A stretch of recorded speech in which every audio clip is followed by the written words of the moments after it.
right now. Kelly's mental breakdown, severe anxiety, and hallucinations, delusions. When she had the MMR vaccine, she was in a state of severe anxiety and suffered hallucinations for 24 hours. I was told it was the rubella part of the vaccine, and she never had the R part of the shot again, unless it's administered or whatever. She says that she was only 2 years old when she had the vaccine. Right. It's interesting that the symptoms sound rather like a sort of what's called a toxic confusional state that occurs after, some people get a high fever and they get a toxic confusional state. It's worrying that she still has these persistent symptoms. Rubella virus has been linked to autism historically. Mothers who contract rubella during pregnancy have a higher rate of autism in their children, which comes to a question that someone else asked. The question is, what can be done? Many people have published on the links between childhood autism, which used to be called childhood schizophrenia, and later onset schizophrenia or schizoid problems, and the response to a gluten-free diet. It's been very, very interesting that in both instances, controlled trials have shown that there is demonstrable benefit in people from a gluten-free diet. I think that's likely to be even more the case now, because the gluten that we eat now is not the gluten that our grandparents ate. Since the advent of GMO crops and the failure in that, which was the dwarf wheat, it is now highly toxic, I'm told by the experts. It is very indigestible and highly allergenic in the gut, capable of causing much more inflammation. In fact, there's a new condition that has been described by American gastroenterologists called non-celiac disease gluten enteropathy. In other words, a bowel disease that is not celiac disease. So my recommendation to this mother, if it's possible, is to try instituting a gluten-free diet. This used to be extremely difficult, but now, because of consumer demand, you can find aisles of consumer-free food in all major supermarkets, not just Whole Foods.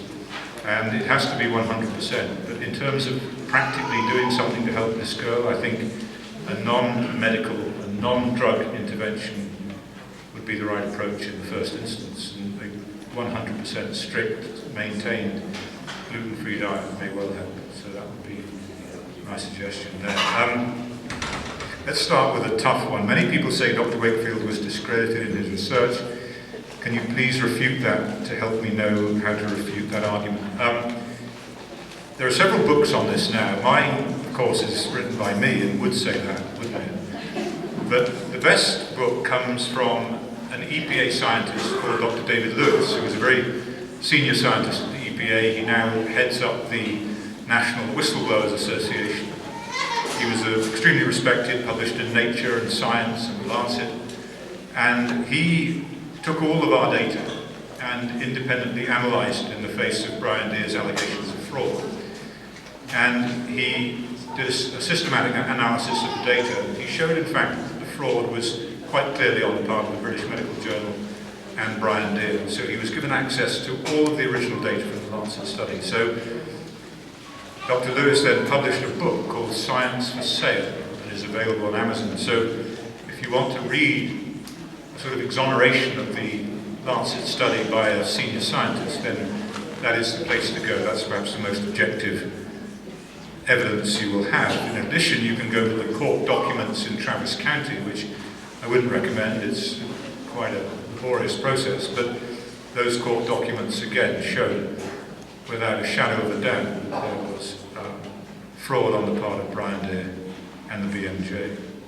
And I think what they've done is consider that I was zero risk for litigation, since I was financially destitute at the time, and that therefore they could write effectively what they like. And of course it takes 5 minutes to destroy a scientist's career and a lifetime or more to restore it, so that's where that lies. A couple of related questions. Has there been any research on the possible relation between MTHFR genes and vaccines? And another one saying the same thing. Do you have any idea whether infants with MTFR gene mutations can detoxify or handle vaccines safely. MTHFR, methylene tetrahydrofolate reductase, is an enzyme that's involved in detoxification.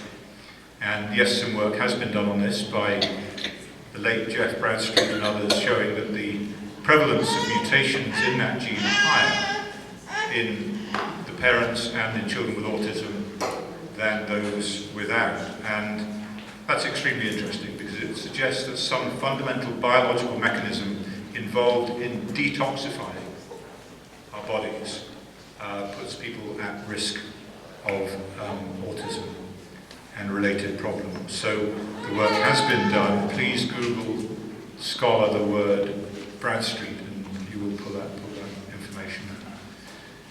What is your advice for vaccine-injured children with autism? Wow, that's a huge question. It operates on so many different levels, legal levels, biological levels, medical levels, what to do. I think there is a great deal of information out there now. What I would do is, in the first instance, a set of highly accessible videos about autism are available on the Autism Media channel, which is what I'm part of now. And they were made by Polly Tommy, the mother of an affected child, and they were how-to and what to do and a practical guide to parents. So autismmediachannel.com, you can find a lot of that information in simple, easy to listen to, short video format, and there are a number of other resources out there that are cited within the Autism Media channel. So that is a very good resource. CARD, the Center for Autism and Related Disorders, which is out of California but run nationally, is a very good ABA provider for autism. I don't know whether they're here in Utah, someone may know, but they also have a series of very useful videos on their website. Just as on a practical note, the thing that I have found to be most helpful, as in the first instance, and something that is conservative, it's not drug intervention, and that is trying a period of gluten casein exclusion from the diet. This is something that we started after parents put us onto this back in 1998 at the Royal Free, and it was remarkable, the benefit that children got from that. It has to be sustained, it has to be 100%. There can't be infractions. One of the most telling or compelling pieces of information that we found was when children were on a diet and then they had an infraction. They went to a party and had a cookie or something, then for the next week they were utterly miserable and very, very badly behaved. And this exposure, re-exposure phenomenon we saw time and again, and that was extremely convincing. So as a non-medical, non-drug intervention that is cheap and accessible and in the control of the parents' hands, then that is a very good approach. Are there any vaccines you feel are safe and effective? You know, since my work was based upon the parental story, what we heard initially in the UK was MMR, and because MMR was given in isolation at 15 to 18 months with no other vaccines, it was easy for the parents to identify that as what they believed to be the trigger. But the more I've gone into this, I then came to this country and I heard people talking about the thimerosal, the mercury vaccines, and now aluminum and all of the things that you've heard from my fellow speaker. The more you learn, the more worried you become. And then I learned the other day that in the rotavirus vaccine made by SmithKline Beecham, or GlaxoSmithKline now, they discovered that there were DNA fragments from a pig virus, porcine circovirus type 1. And the FDA took the step of removing that vaccine from the market until the risks of that were known. It was then discovered using the same technology that in the Merck vaccine, rotavirus vaccine, there were two pig virus DNAs, porcine circovirus type 1 and 2. And type 2 was a disease-causing agent in young pigs. They didn't expect them to be there. They were discovered to be there. There was this extraneous DNA about which they knew nothing in terms of its safety. Nothing at all. It should not be given to children at all. But what they did is take the step then of putting both vaccines back on the market. I will never, ever understand the logic of that, except that there must have been huge industry pressure to do so. They said it's clear that the benefits outweigh the risks. They didn't even know it was there, let alone what the risks were. So these are the people, these are the guardians, these are the gatekeepers. So do I believe there are any vaccines that meet the criteria for protecting children against serious infectious disease that are safe and effective? No. Discuss human fetal cells and vaccines. Yes, for some vaccines, I think the rubella was one of the first, then the virus was grown on cells from an aborted fetus, and that is the cell line that is now used, and clearly that may be a difficulty for many, many people. Is there a possibility that vaccines could trigger autoimmune disease? And yes, absolutely, this is well established. If you want to look up a world authority on this, you heard of Schoenfeld from Tel Aviv, professor of immunology and the editor of the journal Autoimmunity, has described this in great detail and has actually described a new autoimmune syndrome associated with what he believes to be the aluminum in vaccines. So you heard of Schoenfeld is the name to look at. Do you have any data or knowledge about the connection between vaccines and cancer? I don't. It's a short answer.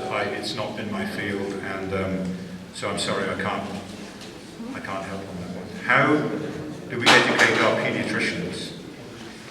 When you watch this documentary, when it comes out in April, we wanted to have a major impact upon the election process. There are two well-known television paediatricians on there. And part of the documentary is the arc of their story, coming from a position of believing the CDC, allowing the CDC to mandate their day-to-day practice, believing it, telling it to their patients, saying it on television, reading the documents that describe the fraud, and coming to a very different conclusion at the end. And so the way in which to educate your paediatricians is to have them watch their colleagues go through that process in the movie, and then they will understand. In your estimation, what is the strongest platform we can unite to fight mandatory vaccination? It is, in California, they fought on the basis of, there were huge dissent and faction forming amongst various groups who said, we want to fight it on this, we want to fight it on that. In the end, the faction that won fought it on the basis of choice. If you fight it on the basis of choice, the politicians have already been presented with the argument that the choice of the mass exceeds the choice of the individual. Now, even though that is fundamentally flawed and totalitarian in its thinking, that is what they were up against. So you got into a debate, and they were always going to lose that debate. The way you fight it is the plank of the argument for mandatory vaccination is that they are safe and effective. You have seen tonight that for one vaccine alone, it is neither safe nor effective, and therefore they cannot win that argument. So please, fight it on the basis that this is not safe and not effective, and here are the reasons why. Federal and corporate admissions of fraud. What damage is done to 18 and 19-year-old youth who are vaccinated for the first time before leaving on an LDS foreign mission? I heard a tragic story today of one such child, one such young man who died after a flu shot. Perfectly healthy, and you may know this story, but he was going off on a mission and he died within days of the flu shot. Again, where there is risk, there must be choice, and we had this discussion, and the church here insists that despite one of the great tenets of your faith being that choice, I think there's a word for it, thank you, yes, is absolutely fundamental to your beliefs. Then when it pertains to vaccines, suddenly that's gone. That is extraordinary to me. Yes, this lady. Sorry. The LDS Church will just send you on a domestic mission, meaning they'll just send you to the U.S. if you are against vaccination. You don't have to vaccinate your child, but they can't send you overseas because of these issues. Okay. Sometimes it's the country they're going to that demands it. Right. Once again, you are removing the choice of going to a foreign country if you mandate that people are vaccinated when they don't want to be. And so, again, where there is risk, there must be choice. And so there can be no mandatory vaccination under any circumstances. What are the benefits of natural immunity ignored even by a lot of people in the vaccine choice movement? Well, there is a belief, common belief, that if you are exposed to the natural infection, then you develop stronger immunity and lifelong immunity. And there are some interesting caveats to that argument, but one of the most powerful observations is that mothers who had natural measles conferred upon their infants until a year, 18 months, very good immunity, very good protection during that period of susceptibility. Mothers who have been vaccinated against measles do not. And that protection is much shorter and much less effective, putting infants under the age of 1 at risk of measles precisely because of the vaccine program. So there is one of the unintended consequences of the vaccine. So natural immunity is there for a reason, and I have come to believe that it is extremely important. Please tell us about your 10 colleagues. In The Lancet, there were 13 authors, senior scientists, many of them top in their field in the country or in the world. The Lancet editor, after Brian Day made his allegations, wanted us to write a retraction of an interpretation that MMR vaccine caused autism. Not a retraction of the science in the paper, but a retraction of the association between MMR and autism. As I said earlier, we didn't make an association. We explicitly said this paper does not prove an association. So how can you retract something that's not been said? But my colleagues were intimidated and they were concerned for their reputations, and they signed a retraction. 3 of us refused. That's really where that was now. What do you know about healing food allergies that resulted from vaccine damage? Again, the best way to deal with food allergies is by exclusion. And there are anti-inflammatory agents, but I've become more and more averse to medical intervention when there are safer alternatives, and that is through adequate testing and appropriate exclusion diets. So that would be my approach. This is a very long question. Your beer can be found... No, it doesn't say. Dr. Wakefield. The core of the question is here. Okay. Is it possible that rubella vaccine I was given and still showed dubious immunity will be active in my gut and therefore have put at risk of autism? So, let me read the whole thing. I do not show immunity to the rubella portion of the MMR. I was given it at 17. My first child at 20 and then 22. I came chronically ill with swollen glands and outbreaks of rashes. I miscarried at 12 weeks on my next child and then was able to have more children. I had a baby in 2013. 20 months later, regressed into autism-like symptoms after a virus. She's unvaccinated. Is it possible that the rubella vaccine was given? You know, with viruses, the truth is anything is possible. And I do hear these stories. One of the questions here, which I'll deal with in this context, is are there children who have autism who are unvaccinated? And here you have your answer, yes, there are.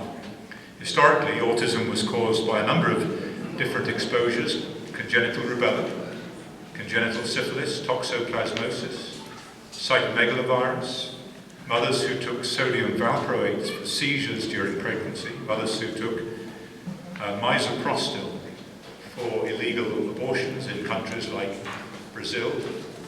All of these things operated in utero, and therefore the baby was born with autism-like features very early on.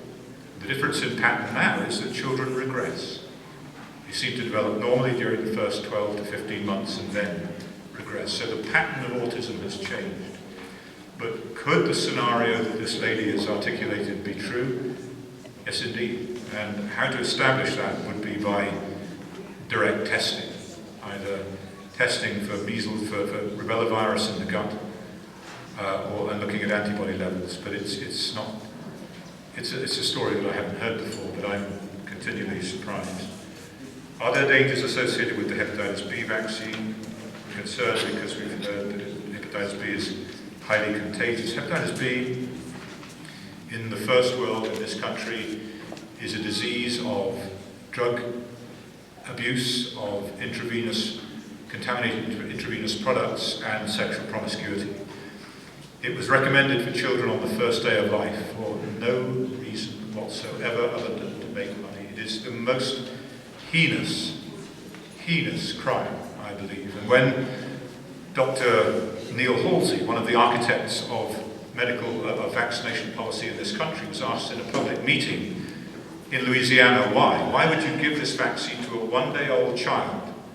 It's got mercury in it, and this child is not going to be exposed to those risk factors, if ever, until they're a teenager. Why would you do that? He said, because we can. That is the scientific basis for hepatitis B vaccine on the first day of life, because we can. That is the exquisite arrogance of these people. And now their argument is, well, if we give it early on, if we get children into the vaccine program early on, then they're more compliant to stay in that program. So nothing to do with the health of the child at all. This has nothing to do with protecting the child from hepatitis B. So hepatitis B is a highly infectious disease if you are exposed in the appropriate way. But babies are not exposed unless their mother has already is positive for hepatitis B, and that can be screened for. So those people might selectively be given the vaccine. Otherwise, it is just a money-making machine. What can we do locally to stop mandatory vaccinations? You must prevail upon your politicians. You must do that. Are you afraid for your life considering the recent deaths? The late Jeff Bradstreet, who I mentioned about in the MTHFR mutations, was found shot in the chest and drowned in a river. And the police said there were no suspicious circumstances. And following him, at least 10 doctors who were involved in alternative medicine vaccine research have been killed or died under very suspicious circumstances. Jeff was about to present some information, I believe, on vaccines, inflammation, autism, and treatments, particularly cancer treatments as well. He had a story to tell that someone clearly did not want to be told.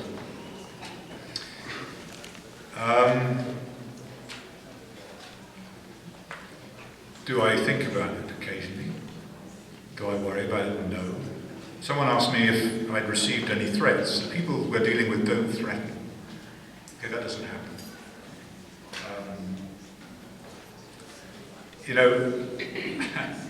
Is it going to change anything I do? Nelson Mandela said in his trial that some ideals are worth dying for. And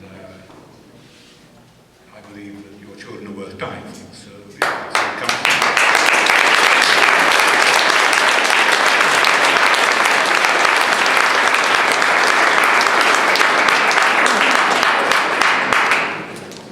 what percent of SIDS cases would you figure are primarily vaccine-related death?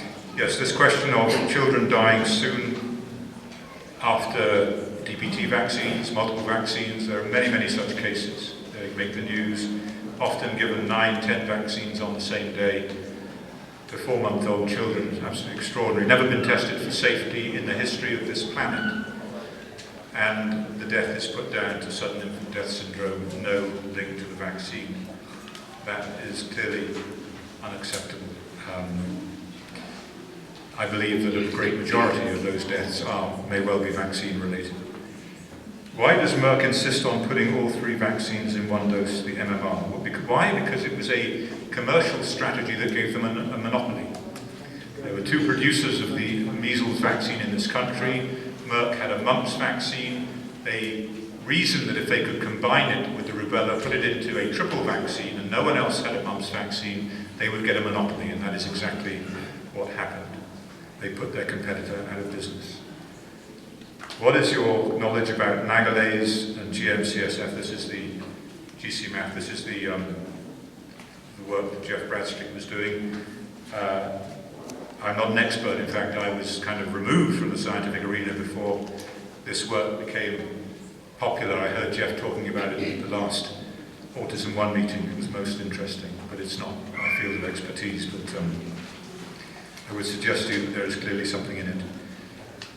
Do you have any information on the flu vaccine? It's a complete waste of time and money. It doesn't work. The people who get it, when they do get flu afterwards, they have a greater rate of hospitalization, much more serious disease. There have been 3 studies out of Canada showing not only that fact, but the reason for that they believe to be correct. So it is again, it's a money spinner. It is ineffective and unsafe. The GAPS diet, I'm afraid I'm not an expert in.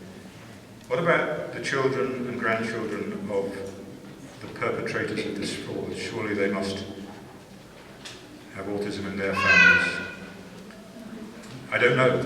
It's a good question. I think Frank DiStefano has a child with intellectual disabilities. He was the lead author and the main fraud on this paper.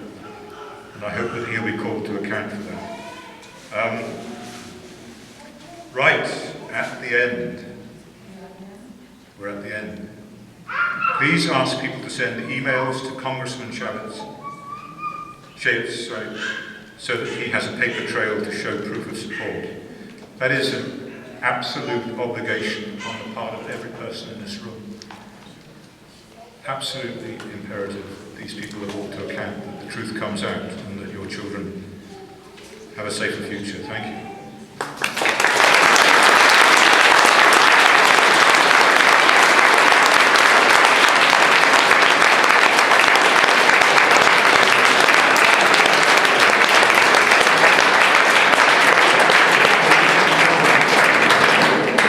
Got his bar location. All right, he's a happy man. Thanks again for coming, everybody. If you'd help us with the chairs, we appreciate it. We'll see you next month. Thank you.